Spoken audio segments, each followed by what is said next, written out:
Ассаламу алейкум туғандар, тақ маалымат каналыбыздың катталуучулары, алыстан жакындан көрүп жаткан бекендештер. Бүгүн буюрса 11 июль 2026 жыл апта күнгө бүгүн аптанын 6 күнү болуп калды. Ишемби саат болсо 1:30 болду, 13:30. Ноокат шаарында билесиздер, бүгүн 6 күнү ушул түштөн кийин бир эле банк иштейт. Ал банктагы Доскрада банк. Сатып алуу боюнча айтсам, бул банкта доллар 87 сом 40 тыйын экен, евро 99.30, рубль болсо 1 сом 10 тыйын. Каналыбызга сөз түрдө катталып көрүңүздөр, лайк басканча да көрүңүздөр. Эми обменниктерди көрсөтөмүн.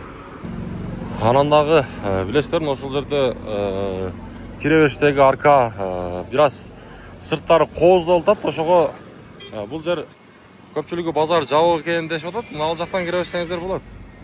Маалымат катары ошону айта кетели. Буюрса 2-3 күндө бул жер дагы ачылып калат. Так, эми обменниктерди көрсөтөйүн. Акча алмаштыруучу жер. Рубльдин абалы мына 1,070 тыйын, доллар болсо 87 сом 60 тыйын. Ар дайым айтам, бизге сөз түрдө катталыңыздар, жөн көрбөй, достор, лайк басып көрүңүздөр. Бекер болгон лайк.